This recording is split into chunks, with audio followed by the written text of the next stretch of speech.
Hi, welcome back. It's the second and last part of our Witcher portrait tutorial. If you are new here, make sure you watch the previous part first. You can find the link in the cards here and also in the end of this tutorial. So grab your tools and let's get started.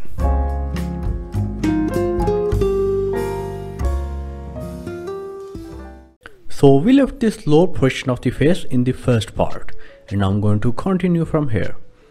So in order to add the base layer in the nose and cheeks portion, we need to darken the outline of the nose first. So I'm gonna use this 2B pencil and darken the outline of the nose. Do it slowly and try to get the proportions right.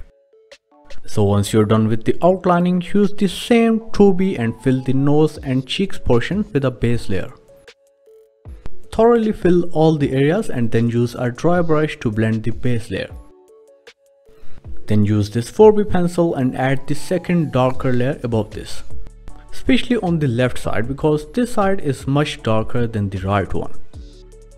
Again, thoroughly fill the areas and blend it with a dry brush. Then use the 8B pencil and add the third darkest layer on the exact same area where you shaded with the 4B first. I always use this type of layering method for shading because through this technique you can get the smoothest possible shades in your drawing. So after blending this last layer, you can use this same 8B or 6B pencil and add the skin texture or pores in this cheek area. You just have to add these type of small dots and lines in order to get the skin texture here. Just like this. Okay, now grab this Tombow Mono 0 eraser with a sharp tip or chisel tip and add the highlights, especially in this upper portion of the cheek. Okay, now use this jelly roll pen and add these white dots along the black ones, just like this. You can also use a chisel tip Mono 0 eraser for this purpose if you don't have a jelly roll pen. You just have to put some extra efforts in that case. Then use the smaller dry brush and lightly blend these white dots to get your desired contrast in the skin texture. Okay, moving on to this nose portion. First of all, grab this 4B pencil and add the darker shade in this lower portion, along with this right side. Then use a dry brush to blend this layer, but make sure it doesn't affect this middle portion of the nose. Okay, now use a sharp tip 2B pencil and add this final darker layer by increasing the pressure. And the reason behind using this specific approach is that the lower portion of the nose is always difficult to shade because it consists of small shadows and highlights. So using a sharp tip lighter grade pencil with pressure technique will definitely give you a better grip on where and how much darker shades you can add in the area. And it will also help lock the previous layers and give you a smooth and even shade in the nose portion. And when you're done with the shading process, you can use the same 2B pencil and fill the nose with these pores. Then use a Tombow Mono 0 eraser to add the highlights in the middle portion, just like this. And also keep an eye on the reference image for the position and size of these highlights. And in the end, you can use a jelly roll pen to add these white dots and texture where required. Okay, now moving on to this right cheek, and the overall process is similar to the left one. I'm gonna add the darker layer with 4B first and then use this 6B to increase the darkness of these shadowed portions. And make sure you blend each layer with a dry brush before adding the another one. And then you can use the same 2B pencil again to add this skin texture or pores. Also fill the lower portion of the cheeks with the similar texture and little lines. You can also use a 6B pencil for this lower portion. I followed the same method of adding the texture and highlights as I did in the left cheek. But another technique that came to my mind after this drawing is that you can use a jelly roll pen to add the white dots before adding the black ones. And then you can use a sharp tip pencil to add the black dots inside the white ones. It will look more realistic than this current approach. You can try and experiment this technique in your drawings if you want. Anyways, I'm gonna move on to this lips portion now.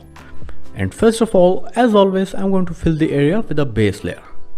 But make sure you darken these rough outlines before adding the shade or else they will fade away in the blending process. Okay, after adding the base layer, grab your indenting stylus and add these small indentation lines for those small white hairs in these portions. The reason behind adding the indentation lines after the base layer is that these are less white hair. In fact, they are not even white hairs. It's just the reflection or highlight on these darker hairs. Okay, now you can use the 4B pencil and shade the mustache area, just like this. And try to make this middle lip line as perfect as possible, because it's the most important feature of the lips. It helps in the overall shaping of the lips. Now blend this layer with a dry brush. Okay, now grab this 8B pencil and add a slightly dark shade in this mustache portion, especially in the corners. And also darken the lip shades. Now use this Tombow Mono Zero Eraser and add the highlights in these specific areas above the upper lip. Okay, now grab a sharp tip 6B or 8B pencil and add these little mustache hair. You can also use a mechanical pencil for this purpose if you have one. Then use a chisel tip Mono Zero Eraser to erase the shades from some of these indentation lines to make them look more prominent, just a few of them. And you can also add these small dots in the upper lip and blend them with a dry brush to make a skin texture. So for this lower lip, you can use the same 4B pencil and add these faded and curvy lines along the middle line. And then you can use a Jelly Roll pen to add these white dots, lines and texture in the lip. The dots in the corners are smaller in size as compared to the middle ones. Plus, don't add the dots on the lines you just added with the 4B. And sorry, I got excited and forgot to adjust the focus. I hope you can see what I'm doing here. Now lightly shade these lines with a lighter grade pencil like B or HB, just like this. And then you can repeat this dotting and shading process to get your desired texture. So once you're done with the lips, you can use this 4B pencil and shade the remaining portion of the chin. You just have to shade it with back and forth stroke technique and move towards the middle portion, just like this. If you are a beginner and don't know anything about the techniques or how to even start a drawing from beginning, you can join my course on Udemy, which is specially designed for beginners to help them get comfortable with the drawing process. You will learn all the basic sketching techniques and you will be able to start and finish your drawing on your own at the end of the course. And if you need the real-time video of this tutorial, you can join my Patreon profile. All the links are in the description down below. So once you're done with the shading process, you can add these small hair using the mechanical pencil. And then lightly erase the extra shades from these areas to make it look more realistic and three-dimensional. Okay, now moving on to the neck portion, which is really simple and easier than the other portions. You just have to fill it with a lighter base layer first, then use a 4B to add the second dark layer, and then use a 6B or 8B to add the darker shade, especially below the chin. The light is falling from the right side in this specific reference, so this left portion will be darker than the right one. And you can also add these little wrinkles and beard hair in the area to make the texture.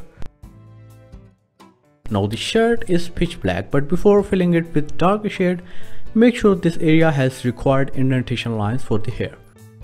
Now fill it with a plain 8B pencil or whatever the darkest shade is available. And for this chin, you can make a shape like this with a darker grade pencil first, and then you will have helping lines when you will add the whites or highlights. Now use a Mono Zero Eraser and add these type of curly lines for the chin. And you can also use the Jelly Roll pen later to add these dots on each segment, just like the reference image. And for this coat collar, you can leave an empty space like this and then fill it with a slightly lighter shade than the shirt. Then use a Mono Zero Eraser to add the highlights. You can also add these little dots in the highlights and blend them with a dry brush to get realistic leather texture. Now before shading the background around the hair, make sure you erase any extra shade or marks from the area. And please don't use your finger to remove the eraser crumbs from the paper, or you will get fingerprints and marks in the background shade. Now the overall portion of adding the background is same as I did in the previous part. Just add a shade around the hair with a 2B pencil first, and then use a 4B near the hair to get a darker shade. And make sure you blend all the layers with a tissue paper instead of dry brush. And in the end, you can add these individual hairs using a jelly roll pen and shade the starting portion of these hair with a lighter grade pencil to match them with the background, just like this. Oh, and I almost forgot to shade the ear. Anyways, the shading process is really simple here. Just add some shade here with 4B pencil first, and then use an 8B to darken the upper portion. And don't forget to blend all these layers. And in the end, you can add the highlights using a mono zero eraser and blend them lightly to get a perfectly smooth shade. And with this last step, we are done with this hyper realistic portrait of the Witcher. So I hope you enjoyed and learned something new from this one. If you wanna get the real-time video of this drawing, you can visit my Patreon profile. And if you are a beginner and want to learn sketching from scratch, you can join my course on Udemy. All the links are in the description down below. So thank you so much for watching, and I'll see you on the next one.